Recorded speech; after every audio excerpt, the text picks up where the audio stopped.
আমার প্রিয় সপ্তম শ্রেণীর সকল ছাত্রছাত্রীদের জন্য নিয়ে চলে এলাম বাংলা বিষয়ের দ্বিতীয় পর্যায়ক্রমিক মূল্যায়ন তথা সেকেন্ড ইউনিট টেস্টের জন্য গুরুত্বপূর্ণ একটি নমুনা প্রশ্নপত্র। এই প্রশ্নপত্রে থাকা প্রতিটা প্রশ্ন ভীষণ গুরুত্বপূর্ণ। তোমাদের পরীক্ষাতে এই প্রশ্নপত্র থেকে প্রশ্ন আসার সম্ভাবনা খুব বেশি। কাজেই দেখে নাও এই প্রশ্নপত্রে থাকা সকল প্রশ্নগুলো উত্তরসহ। প্রথমেই বলে দিই, তোমাদের পরীক্ষা হবে 50 নম্বরের, যেখানে সময় দেওয়া হবে 1 ঘন্টা 30 মিনিট। প্রশ্নপত্রে প্রথমেই একের দাগে বলা হচ্ছে সঠিক উত্তরটি নির্বাচন করো। এখানে 12টি এমসিকিউ টাইপ প্রশ্নের উত্তর লিখতে হবে।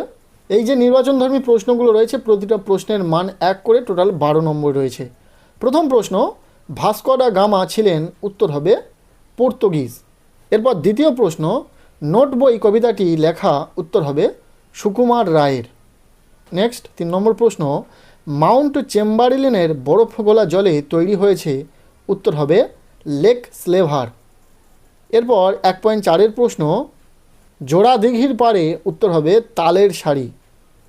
1.5-এর প্রশ্ন, ছেলেটি লণ্ঠন নিয়ে আসতে বলেছিল, উত্তর হবে রমাকে।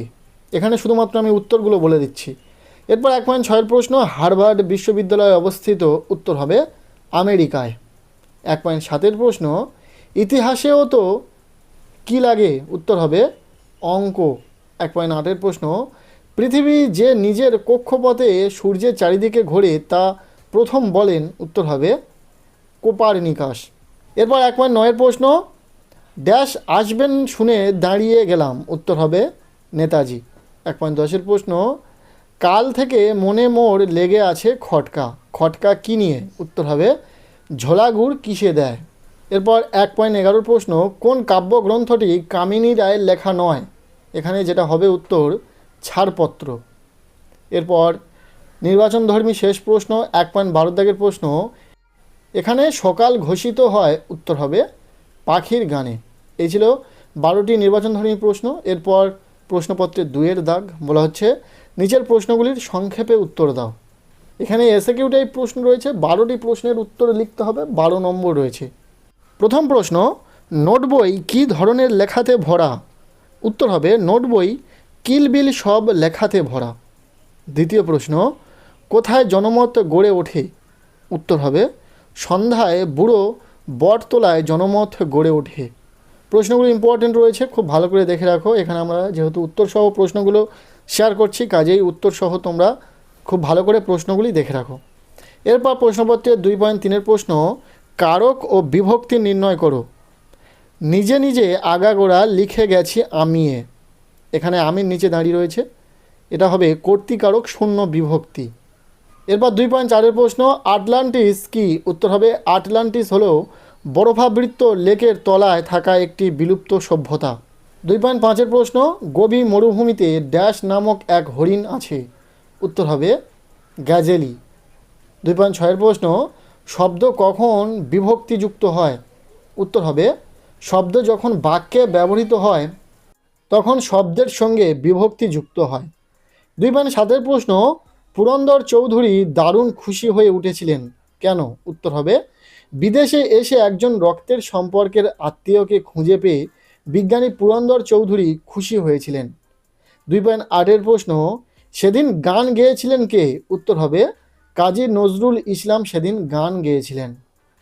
এরপর 2.9-এর প্রশ্ন, তৎসম শব্দ কাকে বলে, উত্তর হবে সংস্কৃত শব্দভাণ্ডার থেকে বাংলা শব্দভাণ্ডারে গৃহীত বাংলা শব্দগুলিকে তৎসম শব্দ বলে, যেমন কুটির, যুবতী, ধনী ইত্যাদি। 2.10-এর প্রশ্ন, অঘ্রাণের ভরা খেতে কবি কি দেখেছেন, উত্তর হবে অঘ্রাণের ভরা খেতে কবি বাংলা মায়ের মধুর হাসি দেখেছেন। 2.11-এর প্রশ্ন, ড্যাশ নামে একজন বিজ্ঞানী পুরন্দরকে মেঘচোর বলে গালাগালি দিয়েছিল, উত্তর হবে কার্পভ। এরপর 2.12 নম্বর প্রশ্ন, মজা নদী 12 মাস কোথা দিয়ে বয়ে গেছে, উত্তর হবে চিরদিনের কবিতায় বাংলার সুজলা সুফলা শস্য শ্যামলা যে গ্রামের কথা বলা হয়েছে সেই গ্রামের পাশ দিয়ে মজা নদী বয়ে গেছে। এরপর প্রশ্নপত্রের 3-এর দাগ, যেখানে বলা হচ্ছে নিম্নলিখিত প্রশ্নগুলির উত্তর দাও। এখানে 3 মানের বড় প্রশ্ন রয়েছে, 4টি প্রশ্নের উত্তর লিখতে হবে, টোটাল 12 নম্বর, এবং এখানে থাকা বেশিরভাগ প্রশ্নের অথবা প্রশ্ন পেয়ে যাবে। প্রথম প্রশ্ন, প্রবন্ধকার শিবতোষ মুখোপাধ্যায় কোন চলাকে পৃথিবীতে সত্যিকারের চলা বলে অভিমত পোষণ করেছেন এবং কেন? এর অথবা দিয়ে প্রশ্ন, দেখে শিখে পড়ে শুনে বসে মাথা ঘামিয়ে কোন কবিতার অংশ? বক্তাকে। সে কোন বিষয়ে মাথা ঘামিয়েছে এবং কেন? এরপর প্রশ্নপত্রে 3.2 প্রশ্ন, কম্পিউটারই রকেটটাকে ঘোরাচ্ছে, উৎস লেখো, কোন রকেট, তা কিভাবে ঘুরছে? এর অথবা দিয়ে প্রশ্ন, স্মৃতিচিহ্ন কবিতায় কাদের স্মৃতি লুপ্ত হয়ে যায়, কিভাবে এই লুপ্ত হওয়ার ঘটনাটি ঘটে? পরের প্রশ্ন, আমার সোনার বাংলা আমি তোমায় ভালোবাসি, তাৎপর্য লেখো। পরের প্রশ্ন, দেখলাম এক দেবদূত মঞ্চ আলো করে দাঁড়িয়ে আছেন, কে দেখেছিলেন? বক্তার ওই সময় অনুভূতির পরিচয় দাও। এরপরে প্রশ্ন, হোটেল বলে হোটেল, সে এক এলাহি ব্যাপার, মাকুর কাহিনী অবলম্বনে সেই এলাহি ব্যাপারের বর্ণনা দাও। এর অথবা দিয়ে শেষ প্রশ্ন 3 মার্কের, বাঘ ধরার ফাঁদটি কেমন দেখতে, এটি আসলে কি? এরপর প্রশ্নপত্রে 4 দাগ বলা হচ্ছে কম বেশি 6টি বাক্যে নিচের প্রশ্নগুলির উত্তর দাও। এখানে 2 মানের প্রশ্ন রয়েছে, 3টি প্রশ্নের উত্তর লিখতে হবে, টোটাল 6 নম্বর। প্রথম প্রশ্ন, বাইরের চলাটা আসল নয়, লেখকের মতে আসল চলা কোনটি? উত্তর হবে, লেখক শিবতোষ মুখোপাধ্যায় বলেছেন, এই পৃথিবীতে সকল চলার মাঝে যে সত্যিকারের চলা আছে তা হলো মানুষের নিজ মনের চলা।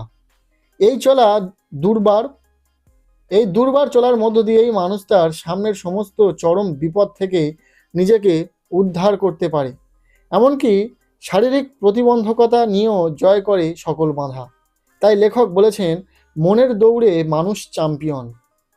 এরপর 4.2 প্রশ্ন, সারা পৃথিবীতে তার নাম, কার কেন নাম হয়েছে? উত্তর হবে, নাম হয়েছে বিজ্ঞানী পুরন্দর চৌধুরীর। তিনি এক স্থানের মেঘ চুরি করে নিয়ে অন্য স্থানে বৃষ্টিপাত ঘটাতেন, তাই বৃষ্টিবিজ্ঞানী হিসেবে সারা পৃথিবীতে তার নাম হয়েছে। এরপর প্রশ্নপত্রে 4.3 প্রশ্ন, কবির প্রাণে বাঁশি বাজায় কারা, তা কতদিন ধরে? উত্তর হবে, বাংলার আকাশ ও বাতাস কবির প্রাণে বাঁশি বাজায়, তা চিরদিন ধরে। এরপর প্রশ্নপত্রে 5 দাগ বলা হচ্ছে যে কোনো একটি প্রবন্ধ রচনা করো। এখানে 2টি প্রবন্ধ থাকবে, তোমরা যে কোনো একটি প্রবন্ধ লিখতে পারবে। প্রবন্ধে রয়েছে 8 নম্বর। 2টি প্রবন্ধ এখানে রয়েছে, দেখে নাও কি কি। প্রথম, প্রাকৃতিক বিপর্যয় প্রতিরোধে ছাত্র সমাজ, আর দ্বিতীয়, একটি পুরনো খাতার আত্মকথা। এই 2টি প্রবন্ধ রচনা খুব ভালো করে পড়বে। পাশাপাশি এই প্রশ্নপত্র থাকা প্রতিটা প্রশ্ন যেহেতু গুরুত্বপূর্ণ, কাজেই খুব ভালো করে পড়বে। আজকের এই ভিডিওটি এতটুকুই। ভিডিওটি কেমন লাগলো তোমাদের অবশ্যই কমেন্টে জানিও। অবশ্যই ভিডিওটি বন্ধুদের সাথে শেয়ার করে দিও, আর আমাদের এই চ্যানেলটিকে সাবস্ক্রাইব করে রাখো।